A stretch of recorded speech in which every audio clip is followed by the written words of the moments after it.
बुद्ध की इस कहानी से हमें एक महत्वपूर्ण संदेश मिलता है कि हमें किसी व्यक्ति की पहचान उसके धर्म या जाति से नहीं, बल्कि उसके गुणों और कर्मों से करनी चाहिए। यह कहानी एक अछूत कन्या और राजा की है। आइए इसे कहानी के माध्यम से समझते हैं। इससे पहले कि आप कहानी में खो जाइए, अभी इस चैनल को सब्सक्राइब कर लें। एक बार गौतम बुद्ध वैशाली नगरी में धर्म प्रचार के लिए जा रहे थे। जब वह नगरी के बीचों बीच से गुजर रहे थे तो उन्होंने देखा कि कुछ सैनिक तेजी से भागती हुई एक लड़की का पीछा कर रहे हैं। वह लड़की बहुत डरी हुई एक कुएं के पास जाकर खड़ी हो गई और बहुत प्यासी भी थी, और वहीं पर बुद्ध भी पानी पीने के लिए आए हुए थे। बुद्ध ने उस बालिका को अपने पास बुलाया और कहा कि वह उनके लिए कुएं से पानी निकाले, स्वयं भी पिए और उन्हें भी पिलाए। इतनी देर में सैनिक वहां पहुंच गए। बुद्ध ने उन सैनिकों को हाथ के संकेत से रोकने को कहा। उनकी बात पर वह कन्या बोली, महाराज, मैं एक अछूत कन्या हूं, मेरे हाथ से पानी निकालने पर जल दूषित हो जाएगा।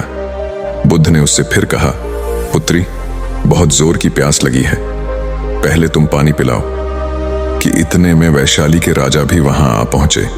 उन्होंने बुद्ध को नमन किया और सोने के बर्तन में केवड़े और गुलाब का सुगंधित पानी पीने के लिए पेश किया, लेकिन उसने उसे लेने से इनकार कर दिया। बुद्ध ने एक बार फिर बालिका से अपनी बात दोहराई। इस बार बालिका ने साहस बटोरकर पानी निकालकर स्वयं ही पिया और गौतम बुद्ध को भी पिलाया। पानी पीने के बाद बुद्ध ने बालिका के भय का कारण पूछा। लड़की ने बताया, मुझे संयोग से राजा के दरबार में गाने का अवसर मिला था। राजा ने मेरा गीत सुन मुझे अपने गले की माला पुरस्कार में दी, लेकिन उन्हें किसी ने बताया कि मैं एक अछूत कन्या हूं।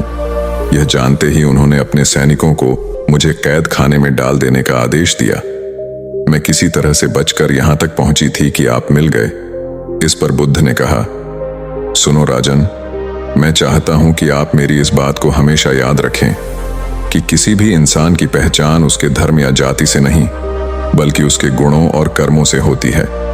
जिस बालिका के मधुर कंठ से निकले गीत का आपने आनंद उठाया, उसे पुरस्कार दिया।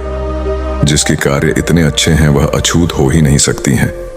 कि यहाँ पर नीचे सोच और छोटे कार्य करके अछूत होने का परिचय तो आपने दिया है, इसलिए मेरी नजरों में यह कन्या नहीं बल्कि आप अछूत हैं। राजा नरेश बुद्ध के सामने शर्मिंदा होने के अलावा और कर भी क्या सकते थे। उन्होंने बुद्ध से क्षमा मांगी। तो दोस्तों, इस कहानी की शिक्षा यही है कि कोई भी इंसान अपने कार्यों और विचारों से बड़ा बनता है, अपने धर्म जाति से नहीं।